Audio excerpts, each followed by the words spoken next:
The Book of Romans. The Gospel Exalted. Chapter 1.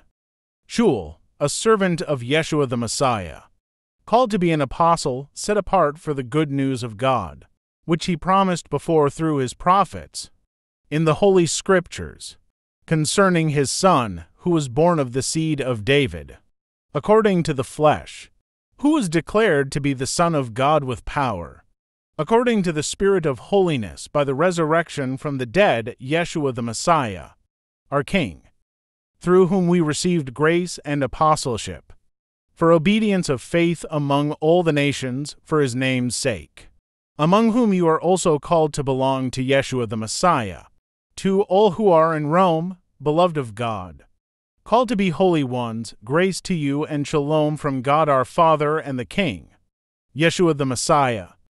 First, I thank my God through Yeshua the Messiah, for all of you, that your faith is proclaimed throughout the whole world. For God is my witness, whom I serve in my spirit, in the good news of his Son, how unceasingly I make mention of you always in my prayers, requesting, if by any means now at last, I may be prospered by the will of God to come to you. For I long to see you, that I may impart to you some spiritual gift, to the end that you may be established, that is, that I with you may be encouraged in you, each of us, by the other's faith, both yours and mine. Now I don't desire to have you unaware, brothers, that I often planned to come to you, and was hindered so far that I might have some fruit among you also, even as among the rest of the Goyim. I am debtor both to Yevanim and to foreigners, both to the wise and to the foolish. So, as much as is in me, I am eager to preach the good news to you also who are in Rome. For I am not ashamed of the good news of Messiah, for it is the power of God for salvation for everyone who believes, for the Yehudi first, and also for the Yevanite. For in it is revealed God's righteousness from faith to faith, as it is written, but the righteous shall live by faith. Unbelief and its consequences. For the wrath of God is revealed from heaven, against all ungodliness and unrighteousness of men who suppress the truth in unrighteousness, because that which is known of God is revealed in them.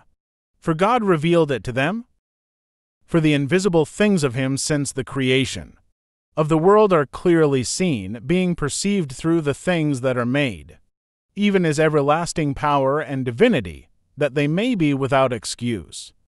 Because, knowing God, they didn't glorify him as God, neither gave thanks, but became vain in their reasoning, and their senseless heart was darkened.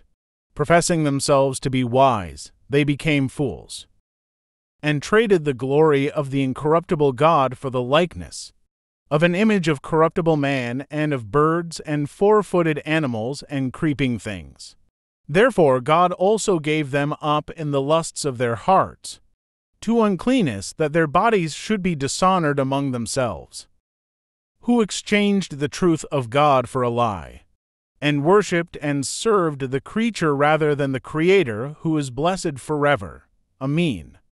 For this reason God gave them up to vile passions, for their women changed the natural function into that which is against nature. Likewise also the men, leaving the natural function of the woman, burned in their lust toward one another, men doing what is inappropriate with men, and receiving in themselves the due penalty of their error. Even as they refused to have God in their knowledge, God gave them up to a reprobate mind, to do those things which are not fitting, being filled with all unrighteousness, sexual immorality, wickedness, covetousness, maliciousness, full of envy, murder, strife, deceit, evil habits, secret slanderers, backbiters, hateful to God, insolent, haughty, boastful, inventors of evil things, disobedient to parents, without understanding, covenant breakers, without natural affection, unforgiving, unmerciful, who, knowing the ordinance of God, that those who practice such things are worthy of death, not only do the same, but also approve of those who practice them.